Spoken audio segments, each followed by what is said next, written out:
Chapter 1 Woman of Darkness. The lance had lodged its head into his chest, snapping bone and spilling blood from his insides, tearing his flesh.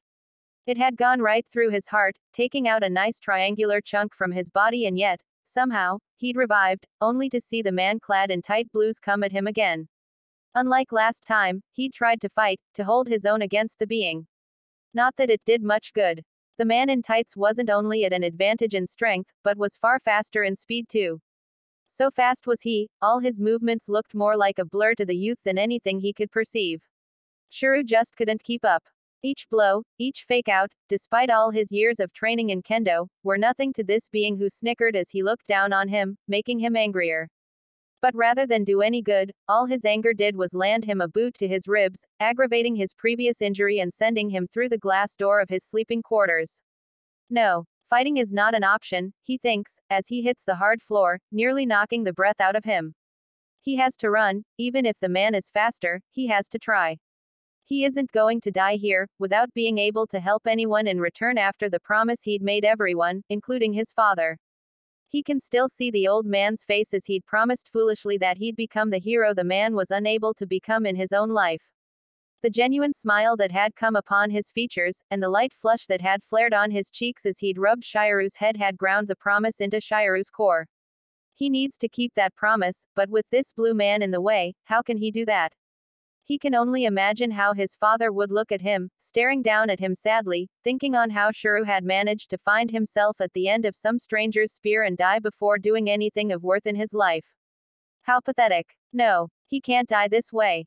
He won't. He'll get away and make it out to another day until he can fulfill that promise he's made.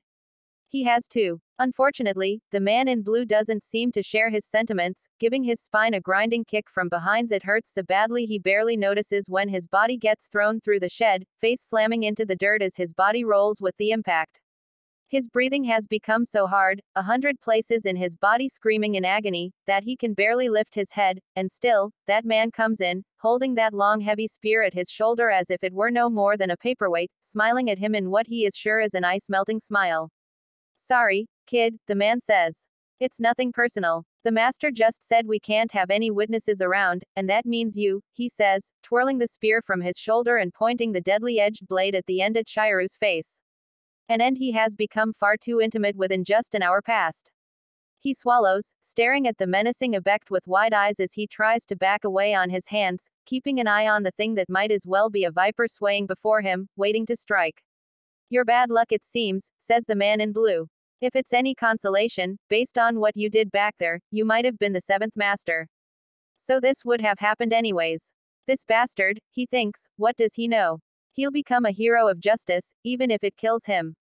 That's when his palm hits the floor behind him, his body flaring up as the magic circuits inside him burn rapidly, an energy sparking within a storm, exploding mere inches from his face, a shadow coalescing and taking shape, lunging at the man with a thunderous blow before following it with a second swing that smashes the man through the side of the shed, away from Shirou. He'd think it a godsend, if not for the aura that comes off the new being in waves. A thick choking wave of hatred and despair, threatening to drown him as it engulfs his presence. Even without its face turned towards him, he is shivering uncontrollably, teeth clattering in his mouth. This seems to draw the figure's attention, they turning slowly towards his direction. It is a being masked in a dark visor with a red slit, pale purple lips set in a frown as a gigantic blade with red sigils drags across the floor, the clanking of the warrior's armor making his heart thunder inside his chest as they take one ominous step towards him after another. Everything inside him is screaming, this person is dangerous. Run. But his limbs are stiff, though they shake uncontrollably, his face paling several shades as the figure comes before the moon, blocking its light, a dark mist swirling around her, making the red of her visor seem to glow all the more, marking him with its dark intent. His mind screams, trying to latch onto something to save his sanity and give his muscles reason to move. It's a woman so he can run and escape. Certainly she is no more dangerous than a schoolgirl. That's what he tries to tell his mind, but staring at the woman in that dark armor, that sword held so tightly in her right hand that he can hear her hand squeezing, all he can do is stare and pray to the gods above for a quick end, for this woman is death incarnate. You, she says, pointing the end of her blade at his throat, lifting it slightly to lift his chin to face her. Are you the one who summoned me? I, he stutters, unsure of what to say with that blade before him. There is rustling behind the being and she turns away. Stay, she commands, and Shirou can do no more than nod. The woman suddenly leaps forward, boots seeming to fly into the air as she shoots towards the doorway, her blade coming down on screeching metal, the earth booming with the ferocity of the attack. Shirou daren't move to look at what happens, as blow upon blow rains down outside. His knees shiver, as the earth seems to tremble, and he wonders if he should make his way out, when he hears the unmistakable cry of the blue man's voice, sounding shrill as if in surprise. There is the sickening crunch of flesh and bone before something falls to the floor with a thud. His mind continues to whisper in his head, mumbling repeatedly as the dark figure walks towards him, her presence once more darkening the sliver of light as she makes her way inside, her blade stained crimson, dripping wet blood onto the floor. As she makes her way towards him, he finds his voice once more. Saint, stay. Her blade finds its way to his throat, pushing against his neck, cutting off sound from his body. So, she says in an almost bored voice. This is what the fates have deemed worthy to be my master. How pitiful. The blade is pulled back from his neck, but he hardly breathes or dares move, the figure of impending doom just before him keeping him at bay. I am servant Saber, she says in an almost robotic voice. From now until this war comes to its conclusion, my blade serves you. Shirou swallows, feeling his bladder release, unable to move, staring up at the woman who stares back unflinching at him. His servant, Saber. Chapter 2 Archer's memories. The Grail, thinks Saber, her arms heavy with the weight of her sword and the most recent loss of Lancelot weighing down on her. But it is before her, the Grail, only a few feet away from her, tempting her. The wish for her people, for Camelot to be saved from the burden of her failures, just out of her reach. A few more steps and it will be hers, and this nightmare will all be finished. Saber regards it, looking towards the golden chalice, overflowing with red. After all the burdens and miseries she has gone through and the many betrayals and deceptions from her foul master, now she may obtain the completion of her desires. An end to misery and the prevention of death.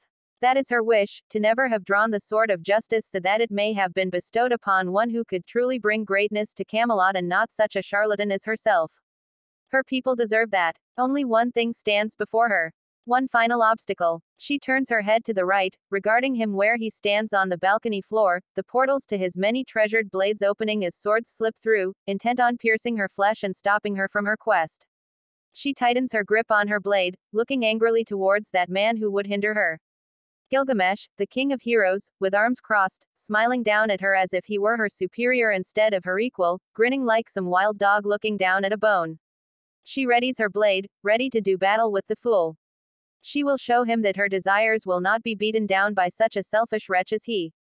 She, Saber, she hears an all too familiar voice she wishes would just be snuffed out. After his betrayals with Lancer, he is the last person she wishes to see. Her master, Kuritsugu. She turns to regard the man, still dressed in his formal attire as if he were to go to a dinner instead of do battle, his hair a mess as if he'd just awoken, but his gaze made of steel, set on her. He comes down the stairs of the theater, his face somber and hard as always. She sighs, however she may dislike him, he has succeeded in bringing her to the Grail, their united goal only a few feet away. Kuritsugu, she begins, her voice choked with emotion. The Grail is. Saber, he interrupts, I command you to destroy the Grail. What? She shrieks, her body turning of its own accord, her arms raising without her will. She tries to fight it, to push back with her will against her arms which betray her as she screams, tears flowing from her eyes. Why? She thinks. Why is he doing this? Isn't this why they'd both been fighting this wretched war and why he betrayed so many? So why? Her mind cannot comprehend and her mouth pleads uselessly. No. Kuritsugu. Stop. I'm begging you. Stop this. Even though it is pointless, her lips continue to blubber in protest, hoping there is a counter to what this foul man has commanded. Hoping that this is just a nightmare, but even as she thinks this, she feels her arms raised, energy flowing into her holy sword, powering it with mystical energies, energies directed towards the Grail.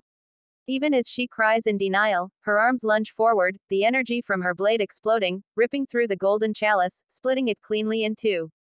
The chalice floats in the air briefly, she staring at her hopes and dreams being destroyed before her. That final sight is the halves split, the left falling a centimeter lower than the other, coincides with the splitting of her heart. The Grail itself glows with an incredible brightness, shifting between a brilliant white to an all-consuming black before it explodes outwards. That darkness she'd seen only briefly washes over her in the blast, licking and covering her flesh, filling her lungs, mouth and nostrils, burning her eyes with a scalding ash. She falls back against the poisonous feeling, wanting to expel the noxious flavor as the venom filters through every crevice of her body, stiffening flesh and bone as the sharp poison of despair rushes through her being. She is only barely able to turn her head to the left to regard her master, his face already shrouded in a mist of consuming darkness as her being fades, body in too much agony to do anything but give in, waiting for the end. Master, she whispers, coughing blood and a thick sludge from her lips. No, she thinks, staring at the man who is already turning away from her, having thrown her life away along with the lives of all those in the war as if they were so much refuse he can abandon. No, he is not meriting of such a title. Kuritsugu, she murmurs, you bastard. Her eyes close, burning too much to hold out against the pain any longer as her arm falls limply to her side. She'd failed. Camelot's redemption forever out of her reach. What a failure of a king she truly is. He'd watched as despite his own protest, his little master pulled out a precious locket to use on him, blaming herself for his having been caught up in the middle of the Grail Wars that he had no part of. Archer had watched on, grimacing. Despite pushing Lancer to the brink, using Excalibur Morgan with the utmost of his skill, it seemed the act had been insufficient and he'd been shrugged off, again and again, Excalibur Morgan breaking not once, but twice in his battle with the spear wielder. It had pissed him off, to see that sword of memory broken so and each time he'd try to project the sword, stronger, better, reinforce it so it could withstand Lancer's attacks and still it would crack and break. He sighs. She would berate him for this, telling him he needed a better grasp of the magical blade and a better grasp of his own skills and fighting prowess. Even now, he thought, he was still a failure. He'd stared down at his hands, seeing them tremble, memories of blood and fear marring them. He deserved to die, he. Archer, are you all right? Rin had said. He'd turned to stare at his master, a being he'd once known a lifetime ago before his failures had compacted one upon the other, gathering weight and substance. He'd looked on her and shaken his head. No, he'd said, crossing his arms, I'm all right. He'd stared at the boy across the hall, in a puddle of his own blood and his eyes had narrowed. He deserved it, that boy, he deserved to die for his failures. It's just old memories. Then should we get going? Rin had said. He'd always pondered how her emotions could change from one second to the next without the merest warning. He'd taken one more look at the body across the way, already stirring on the floor and nodded. Yes, we should be on our way before he awakens. She awakens from that blackness, that choking feeling, called from the pit by the same call that had pulled her from the elusive light initially.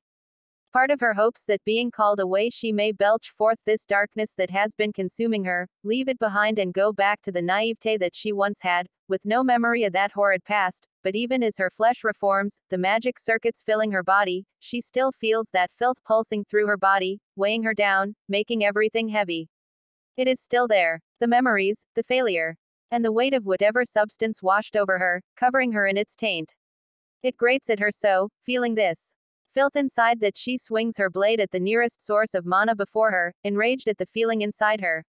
She only barely registers the being before her before lunging at him, swinging her blade at him repeatedly until he flies out of the room from her attack.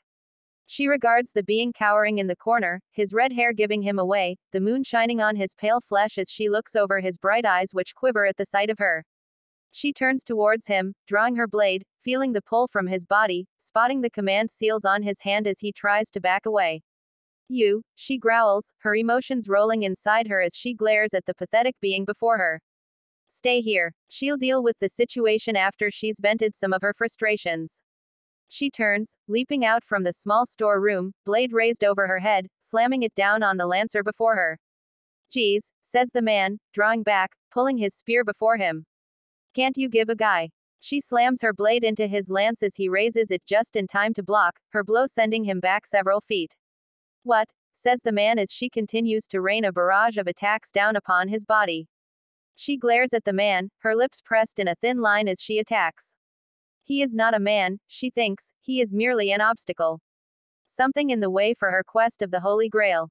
Nothing more. Destroy it. Hey, says the man, trying to make distance from her as he leaps back, only for her to close that distance, keeping him within range of her attacks, as her blade swings at his body, trying to cleave his head from his shoulders. He is quick enough to block, but does not have the range to do more. She is far enough to strike with her blade, but too close for the lancer to properly strike with his weapon. She keeps it this way. He is just an obstacle, after all. One that will be soon removed. Wait, he mumbles, lance raised to protect his face, giving her an opening at his side. Her blade slashes, tearing open his side, his hand going instinctively to cover the wound, keep his insides within, as her blade slashes, knocking his lance aside. Shit, he whispers, his knees buckling as he finds himself disarmed. You're a monster. He stares up at her, a soft grin on his face, but eyes quivering, looking upon her with fear. She is not used to this expression they give her, as her previous masters have only been surprised at her gender, but never fearful. The same with her rivals, even considering her beneath them because of her gender. She grunts. That will be no more. She will never be looked upon as less because of who she is. She'll make certain of it. She raises her blade and brings it down, the lancer shutting his eyes in acceptance of his fate.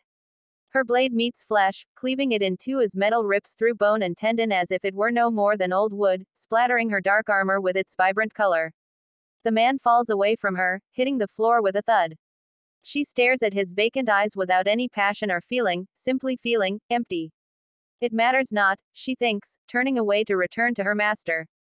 He is merely one more obstacle that was in front of the grail that is now removed. That is all there is to it. Nothing more. His grip tightens on Rin's arms and legs, memories flitting across his psyche. Though he hides his identity from her to keep her from being aware of who he truly is, his memory is still intact and with it, all the regrets of the past and knowledge of how this war will progress. He feels that he should allow his old self to die for his failures here in this time, but he glances down at Rin who stares up at him, eyes wide and innocent of guile. Trusting in him for protection and guidance, though she's hard-pressed to admit it, but he knows it to be so. And though he wishes otherwise, time must repeat itself so he can protect this one in his arms right now. He sighs. If his old self dies, then his new self will disappear, altering history, changing who Rin's servant is and possibly endangering her life. Possibly killing her. No. Even if the events repeat themselves, he won't endanger her in such a way by selfishly allowing his younger self to die prematurely like this. Rin, he says, even though we saved that man right now, Lancer's master probably won't let this go, and once he realizes that kid is still alive, he'll send Lancer back to kill him. The girl's eyes widen as the truth of his words sinks in. You're right, Archer, she says. Turn around. We better make sure that fool is safe. Very well, says Archer. He sighs, pushing back his emotions. He's going back and he knows what that will mean. He is going to see her again. After so many years, he will see her again and all the pain and regret will come crashing back down on him in full force when he sees her. Saber. She looks down at the boy, her master, and sneers, disgusted at his weakness. The boy has even managed to wet himself, the pungent odor wafting through his denim jeans. The scent mixed with his sweat is truly repulsive. She wrinkles her nose, eyeing him with a glare. She aims her sword at him, making him flinch. How very weak. It is an embarrassment, but she feels she has no choice but to serve this knave until the end of the war, however it is he wishes to use her. Though she is uncertain how long she can stand such a thing with such a pathetic master at her side. Still, go clean yourself, master. The word feels so very distasteful on her lips. A disgusting thing. How can such a being be a master? Something pulls at her senses, the strong presence of mana alerting her to another being coming near. She glowers and turns away, heading towards the direction of her target. Wait, says the young man. What? She says, regarding him coldly. Where are you going? He says, his voice shaking, eyes still wide as he lifts an arm towards her. She turns slightly and he pulls back suddenly, gritting his teeth in fear. How pathetic. Out, she says. There is another servant nearby. I will deal with them. You mean you're going to kill them? He says, his voice suddenly firm. She considers him. He is still shaking, quivering before her, but those eyes, they burn with something more than what his body expresses. Something more durable. She shakes her head and turns away.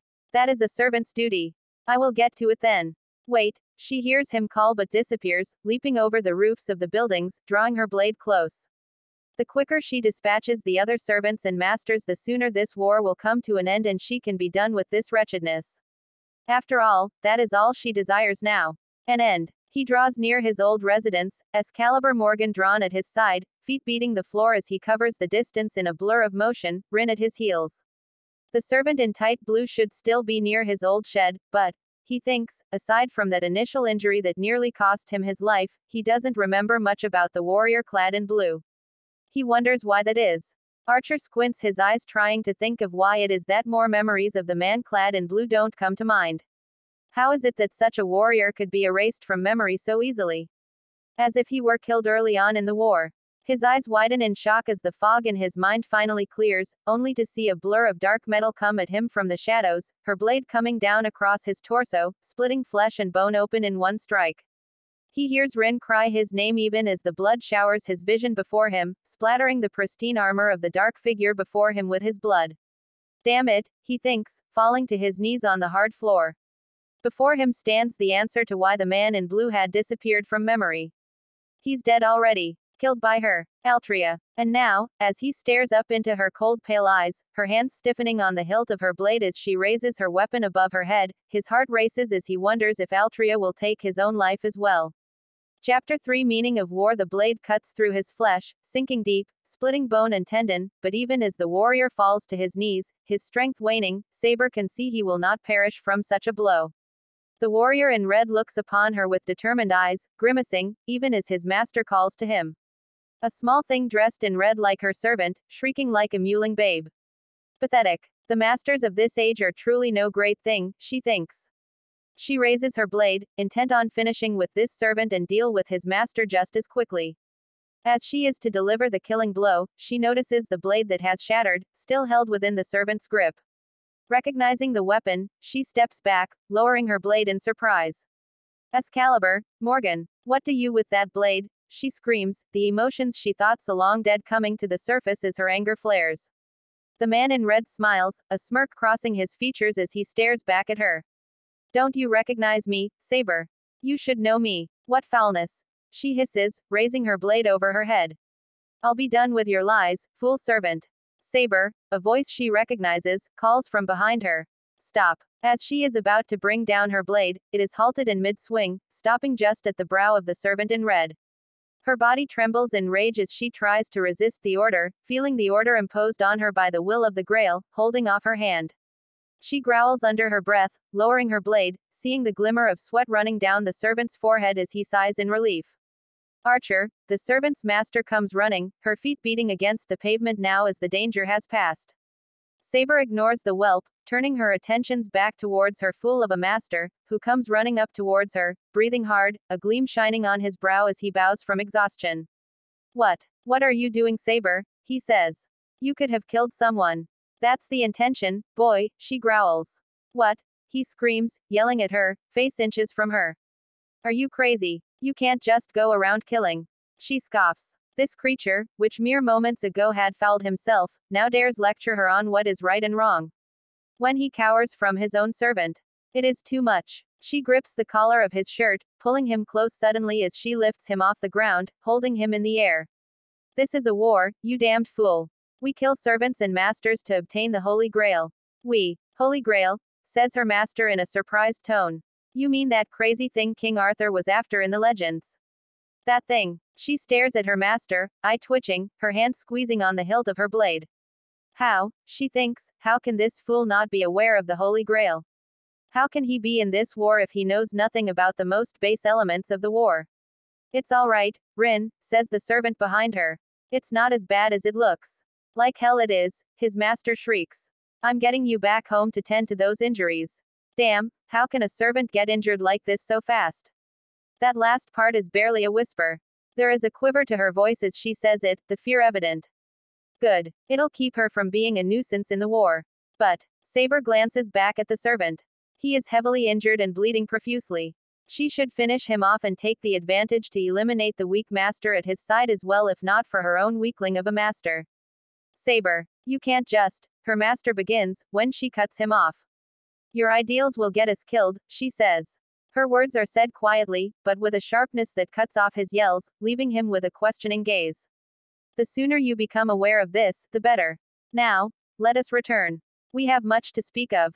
She stomps past him, bitterly pushing him aside. They've lost the edge of surprise against this duo. When they come back into power, they'll proceed with greater caution, aware of who she is, and how the archer can know who she is already when she knows him not galls at her deeply. This is going to come back against her in time, she's certain of it.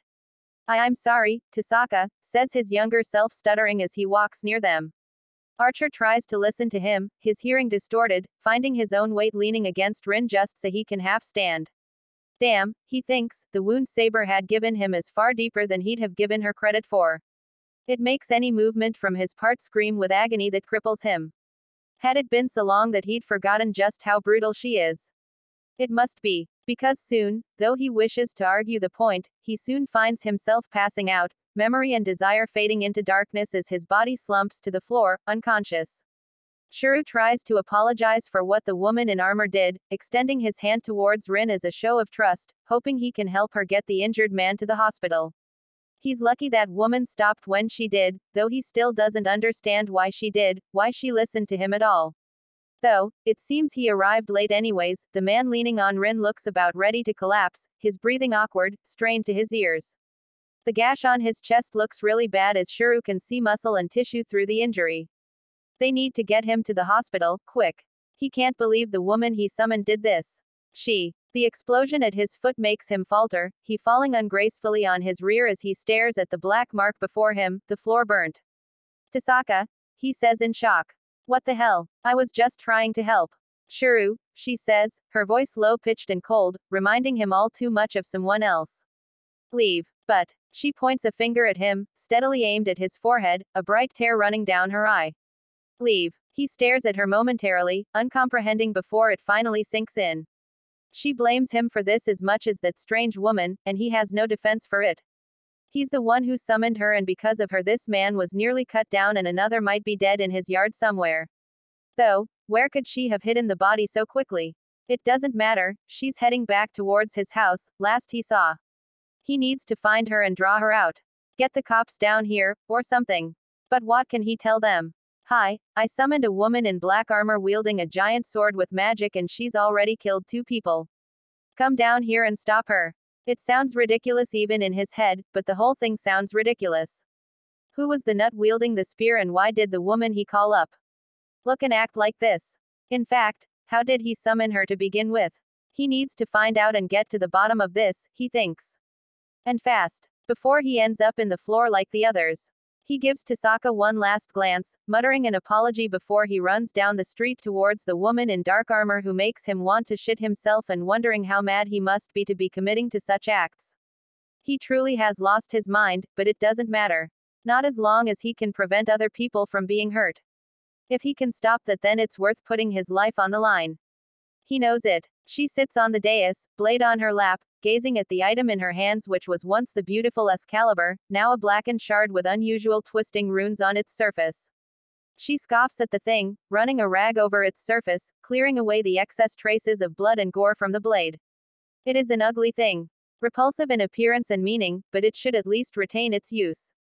After all, a war cannot be won without a weapon and it has already served its purpose more than once. As ugly as it is, it will serve. She growls in a low voice, lowering her voice. The twisted blade is not the problem. The mana she has expended on both her battles is the concern, and the fact that her master is not replenishing it. That mana she lost, it is not returning. Is the fool doing this to punish her, or does he truly not know? She rises from her seat, glaring towards the wooden gate before her, eyes narrowed. She suspects the answer is the latter. Her fist crunches, squeezing tight. So the Grail would deny itself by giving her such an unworthy master, one so beneath her. Fate truly does have a way of spitting on her face, mocking her and her desires. But even so, she will manage. She has eliminated one servant already and crippled another. If she keeps going in this manner, then she will take the Grail, regardless of the weakness of her master. Speaking of which, there is a matter of utmost importance she must deal with first. How long do you intend to hide behind that gate, master? She says. Your cowardice is truly unbecoming. He'd run to his home after his less than cordial parting with Tasaka only to find the woman in dark armor seated on his porch with her sword out, as if waiting for him. Waiting to stab him more like. He wonders what he should do when her words split the still air and, more importantly, echo in the recesses of his mind as if connected to his conscience. The voice sounds against his skull, almost bored but with a dangerous edge to it, sounding as if she's irritated as well. He swallows, a large wad of saliva going down his throat as a bead of sweat runs down his brow. She knows where he is and she is calling him out. He clenches his fist, biting down on his teeth as he tries to control the beating of his heart pounding in his body. He won't run. He'll stand up to this monster, if for no one other than himself. It's what his father would have wanted. Until you leave this place, he yells. I don't want anything to do with a murderer like you. It's unfortunate you don't have any choice in the matter, she says from next to his ear. He screams, falling backwards, staring up at the woman. When had she gotten so close to him? He hadn't even seen her move or heard her. So when did that black mass get so close? Is this really how pathetic a master you are? Says a childlike voice to his left, sounding as if it is scolding him. Shirou turns slowly, regarding a silver-haired girl with red eyes looking down at him from the shoulders of a behemoth that nearly disappears into the darkness. What the hell, he thinks. When did that show up here too? The girl seems to giggle, kicking her feet against the giant's shoulder in a childish manner. Are you really so scared of your puny servant? Says the girl, smiling down at him, wickedly. Don't be. If you want to be afraid of my berserker. He's going to cut you in half, after all. Now, berserker, put him out of his misery. The giant glares down at him with beady eyes, snorting like an angry bull while it raises a blade as long as Shirou is tall and 3 times as wide. Shirou simply stares, his face paling as his eyes widen, his heart racing further, and the only thing he can think is, why me? Chapter 4: A Change of Heart. Put him out of his misery, berserker, the little girl yells, her voice sharp as she gives out the instructions to her behemoth partner. A being with a giant blade that is so great in size, Shirou would have to struggle just to lift it an inch. A blade that is coming down towards him with crushing force, and Shirou can only think, why? Why is this happening to me? He shuts his eyes, preparing for the inevitable blow that comes down upon him and the pain that is sure to follow as flesh and bone is split, meat rent asunder. He winces, however, when he hears another blade slam against the large one, stone ripping with the blow as metal screams. He opens his eyes to stare wide-eyed at the woman in black, placed before him, taking the brunt of the blade, the weight of the Herculean giant pushing her small frame to the floor, and yet she manages to push back, gritting her teeth as muscles strain to push back against the giant's weapon. Saber, he says in surprise. Get out, she mutters.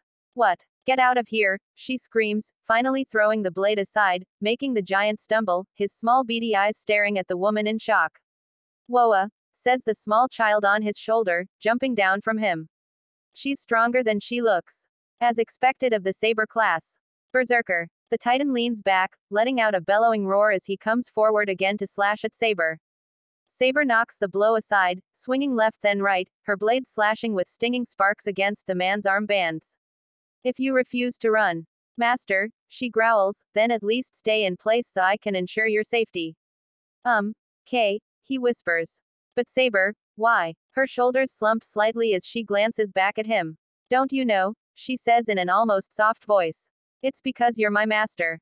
Shirou stares in shock, mouth agape as his mind tries to fire signals to his brain and understand what he's just heard. Her master. She protects someone she'd think beneath her because of something so simple. Why? Before he can ask more questions, however, the woman is rushing into battle anew, yelling a battle cry, and she runs headlong into the fray, slamming her own blade against the giant's, pushing him back. Shirou's fist clenches at his side as he stares at the fight, helpless to do more than watch. Saber, he whispers, be careful. As her blade crashes against the giant's, pushing aside the great thing, she wonders, why? Why risk herself for one so weak? Is it truly worthwhile to fight for one so devoid of ability who can not even restore her mana? Her master has literally no use, and yet.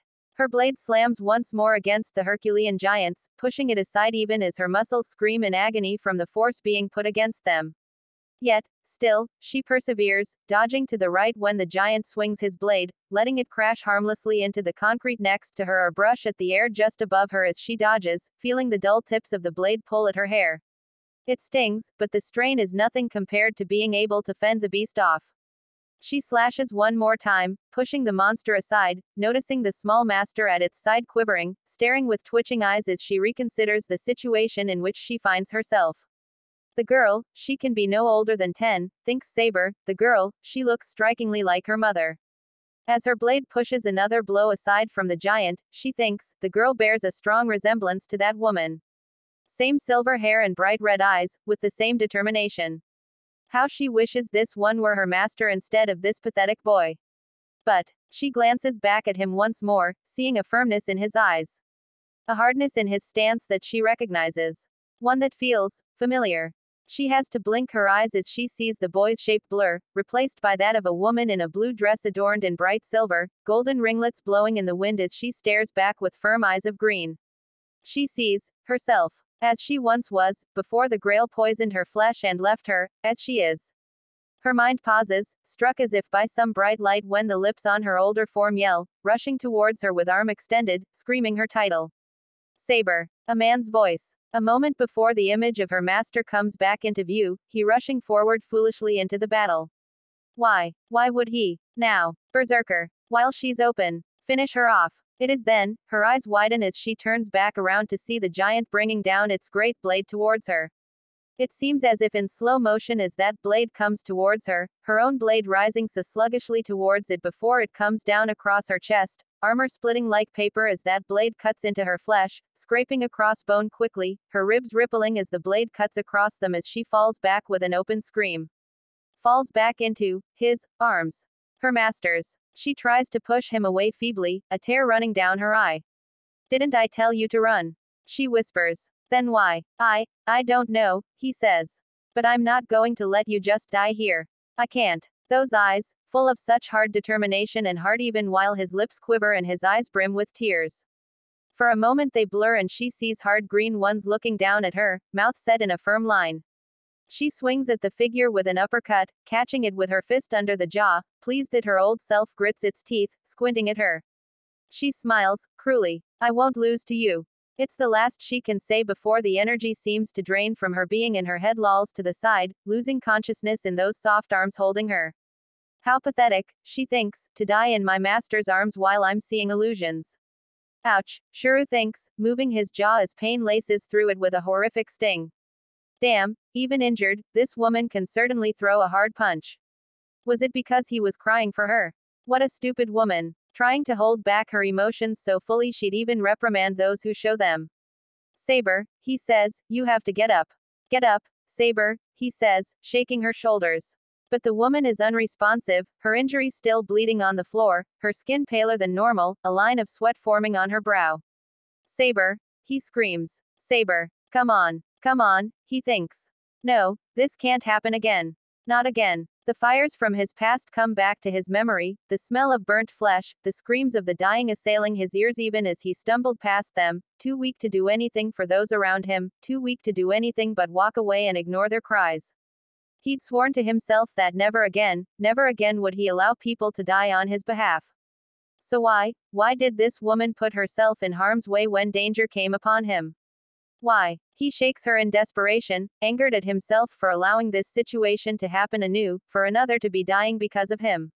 Is he really so weak that he can't help anyone?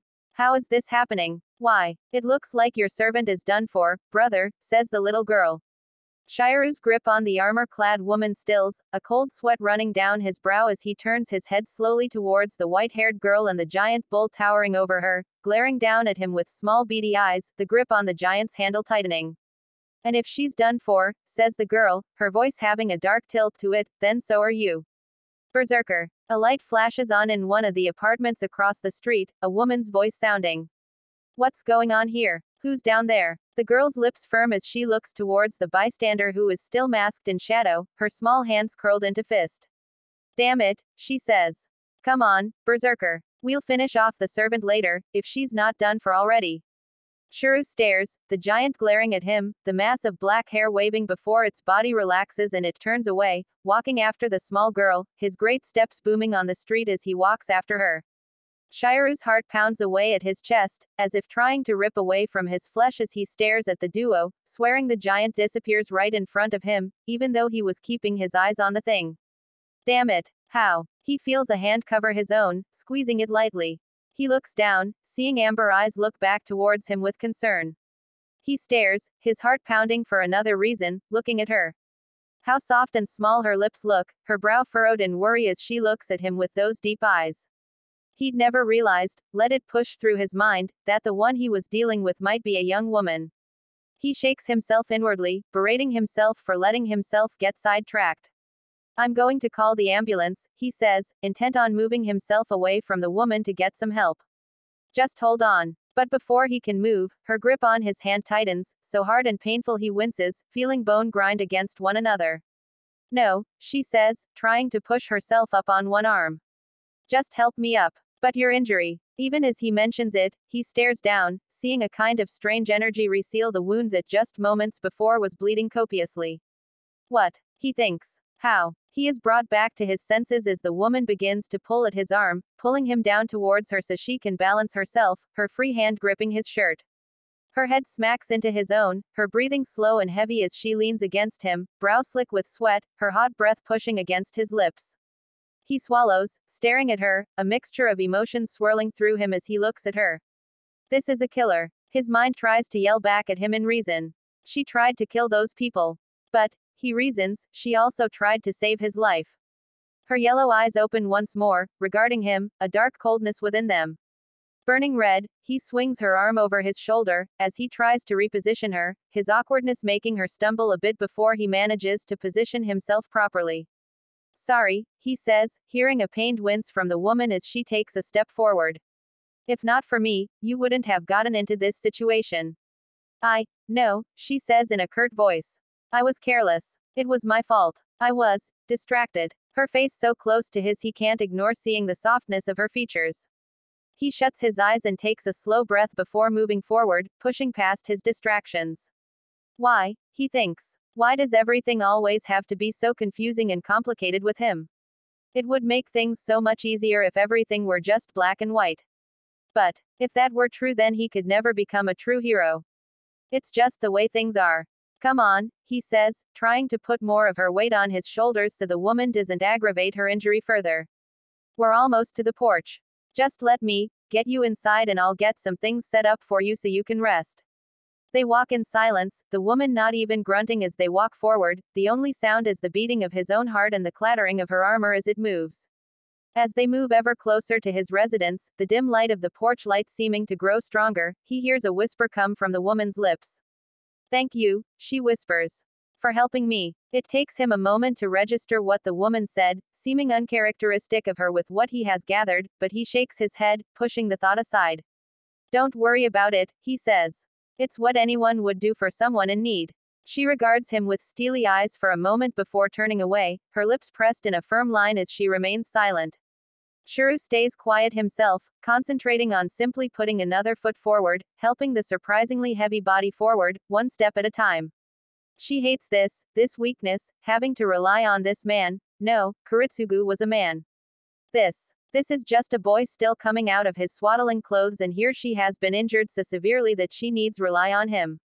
It infuriates her so that Altria is grinding her teeth as they enter the abode. She should not be so weak, even with the lack of mana in her system, this is simply humiliating.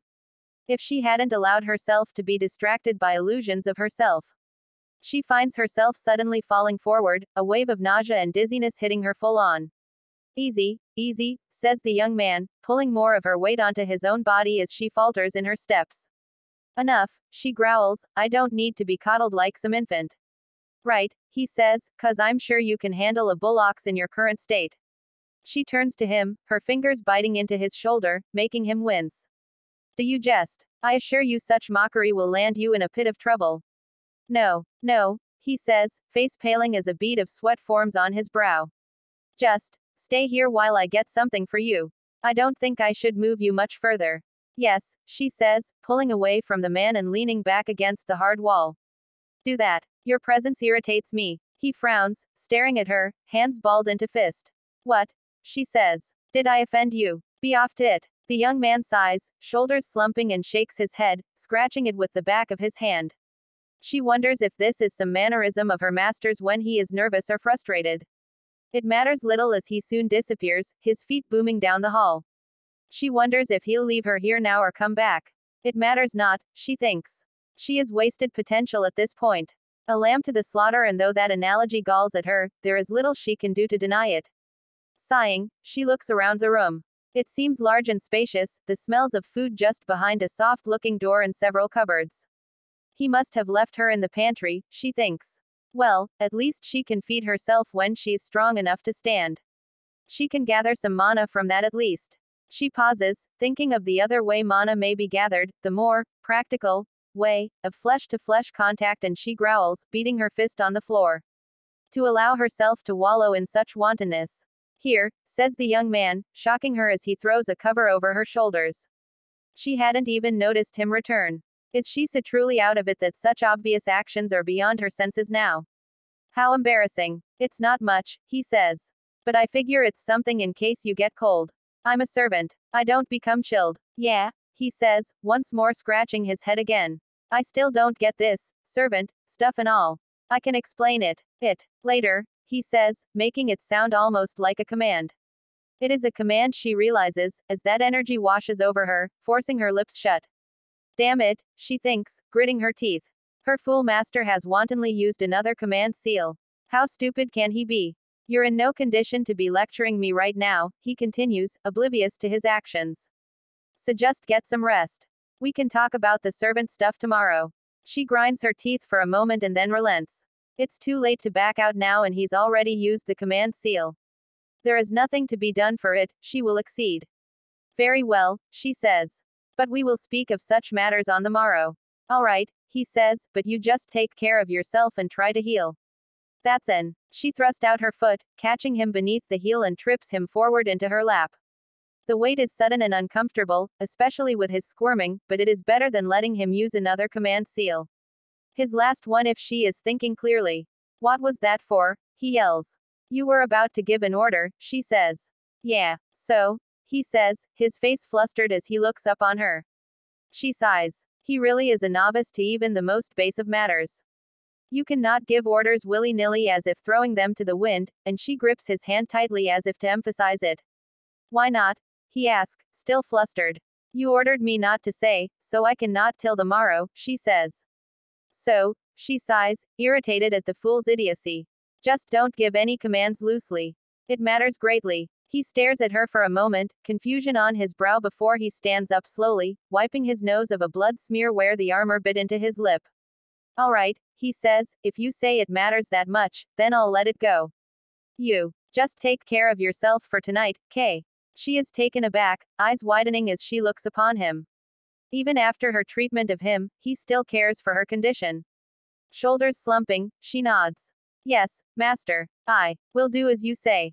Good. I'll see you tomorrow. She is shocked by his sudden upbeat attitude, but that lasts only momentarily, as she sees his lips twist in a frown, his eyes softening as he looks at her. He seems full of worry. For her. Ridiculous. She turns away with a growl.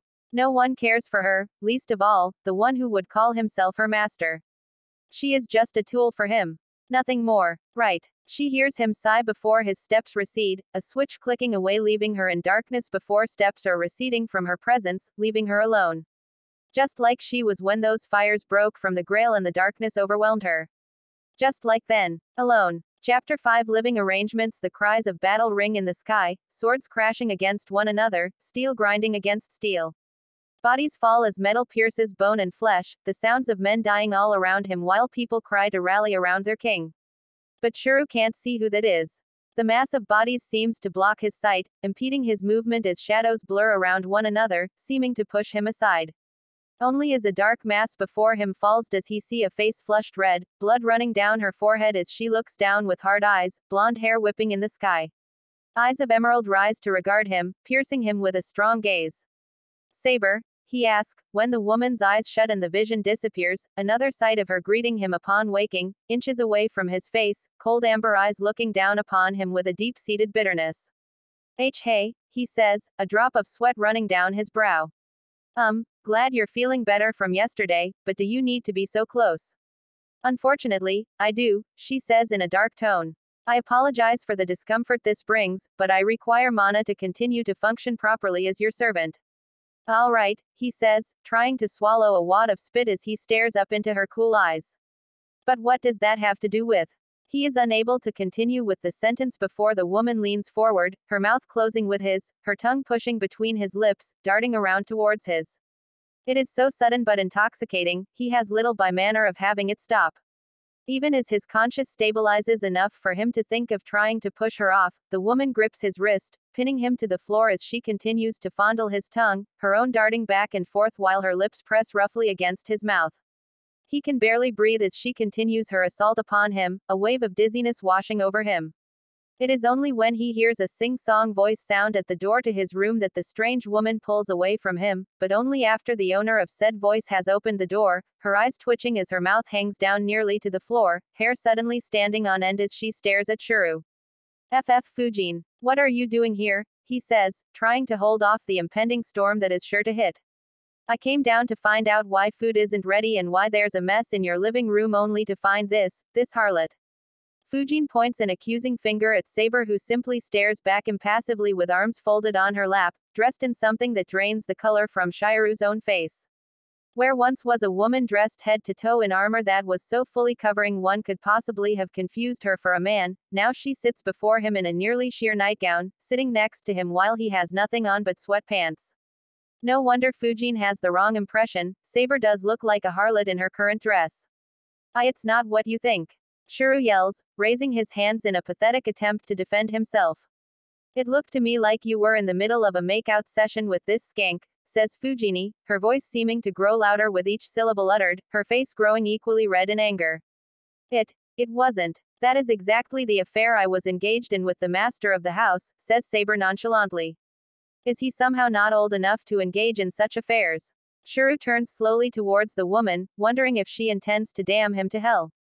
She stares back as if there is nothing wrong with what she said and that there isn't a disaster looming just before him. Of course he's not old enough. Fujin yells. Why? This is none of your concern, says Saber rising. Like hell it's not, yells the older woman, blocking Saber's path out of the room. But even as the woman tries to impose herself upon the blonde, she finds herself shoved aside by the indifferent woman. What are you? Shirou puts a hand on Fujin's shoulder, keeping the woman from rushing after the other smaller individual. Don't, he says, his fingers tightening on her shoulder in warning. You don't want to get on her bad side. What? Says Fujin, flabbergasted. What about my bad side, eh? Have you thought of? But before the woman can finish her sentence, Shirou finds himself stumbling forward, a wave of nausea overwhelming him, his vision blurring. Shish Shirou, says Fujin, propping him against the door. What's going on? I don't know, he says, trying to stand back up on wobbly feet. It's like all my strength got taken out of me suddenly. You should probably stay in bed, says Fujin, her furious tone replaced suddenly by a concerned one, as her hands come on his shoulders, holding him up. Don't worry, he says, trying to mask his own worry with a false smile. It's nothing, he says, trying to take another step and just barely keeping himself from falling. Why? He wonders, why does he suddenly feel so weak? Did Saber do something? He needs to find out. Distasteful, she thinks. The need to acquire mana through such a manner as skin-to-skin contact with her lackluster master. It vexes her severely, and the situation is made all the worse by the woman who'd blustered inside claiming she was a harlot. The nerve. She is a king, first and foremost. She stops in the midst of her walk, fist clenched as she thinks on the matter, biting her lower lip until she can taste blood. No, she thinks. A king is more appropriate. She lost all rights to call herself such when Camelot fell, and all rights at restoration when she lost the golden chalice right before her thanks to her former master. She'd been so close, and yet, it had been torn away from her, and her body and soul had been exposed to the poisons inside, coating her in the slimy filth that had altered her into this state. She looks down at her palm, a pale white thing, looking like marble, the cries of hatred and loathing still reverberating in her skull, chanting with cries for her death. A death she would gladly grant those souls, but only upon her retrieval of the chalice and undoing of what had happened in the past. Only then will she thrust Excalibur through her own chest and end her existence. For now, there is still a war to be waged and an inept master to train. The more she thinks on it, the further away the chalice seems, which infuriates her enough to turn towards the nearest wall and rip a hole through it with her fist. A soft cry to her right draws her attention, and she sees a young woman with long violet hair stare at her, body shivering. She wonders what the woman is doing here, but puts it aside. She need not bend to a commoner, but she'll not stomach their presence either. Whoever you are, leave this place. I am in no mood to deal with whatever tomfoolery you're about. She waves at the woman as if shooing her. But rather than disappearing as she'd desire, she sees a fire instill in the woman's eyes as the woman grinds her feet into the floor, despite the obvious fear she has as her hands are cupped towards her chest in small fist. And no, she stammers. Where is Senpai? What happened here? I told you to leave, Saber growls, no longer having patience with the woman. No, Saber, she hears a stern voice say. That's enough. Saber turns and gives her, Master, a steely glare. It seems he is ready to push his foolishness anew and she has had about enough of it. He'd heard the thud of the wall as it had boomed with a small explosion. It had caused him to run to the living room, stumbling, but at a run all the less. What he finds is Saber trying to get into a confrontation with Sakura. She isn't attacking Sakura, but the tension in the woman's body and how coldly she's addressing his childhood friend sends chills down Shirou's spine. Enough that he tries to intervene. No, Saber, he says, that's enough. You can't just. He doesn't even see her move, only feels as her hand comes up around his mouth, his head banging against the wall with a crash. Senpai, he hears Sakura scream as he sees Saber look up towards him with a cold glare, her eyes seeming to burn with an icy feel that chills his insides. Do not give another order, she growls. Her fingers seem to squeeze tighter around his cheeks, making him wince as he struggles against her iron grip like a rag doll, finding his feet scrabbling for the floor, his toes barely touching it. What the hell? He thinks. What is she? What is she? She leans forward, her grip just as tight as ever. I will follow your command, but don't feel so free to spout orders as you are or I will drive my sword through you after your last order is given and the seal fades from your wrist. His body stiffens as he hears her words. Looking into her eyes he knows the threat is not idle. She will do it. If he gets out of line, she will kill him. What's worse, if she kills him, there's no telling what she'll do to Sakura or Taiga. Both are staring as if a demon is in their midst, unable to move to help him. Do we have an understanding? She says menacingly. He nods his head, blinking as his movements are limited in her grip. Good, she says, slowly releasing her grip on him before letting him gasp for breath. He coughs, feeling his jaw, only realizing Sakura had rushed to his side as he feels her protective arms wrap around his shoulders. Senpai, she says, are you alright? He looks into her worried eyes, her lips quivering and hears Taiga's shouting and knows if he doesn't calm the situation then it's going to get worse and he can't let these two come to harm's way for him. Not for him. Get out of my house. Taiga yells, her body rigid as she screams at Saber, pointing to the outside. No, says Saber calmly, her voice so hollow it seems robotic. If you don't get out I'm calling the Po. Fujin, he says, it's fine. We just had a misunderstanding. Misunderstanding? Fujin practically shrieks. What kind of misunderstanding has this woman pinning you to a wall? Taiga is bristling, wanting to attack but at once Shirou can see her body is shivering, her face sweating. She's scared. Senpai, he hears, feeling as Sakura tugs lightly but urgently at his arm. Relax, he says, things with Saber are just. He regards the woman before him quietly who turns back to him with a cool gaze. They're just complicated. She just needs a place to stay since she's, I've come as Shirou's bodyguard upon request of Kuritsugu, says Saber suddenly. He stares at her wide-eyed. How does she know who his father is? What the hell? Says Taiga, her bullheadedness overriding her fear. The only one he needs to be guarded from is you. You harlot. He sees Saber's body tense.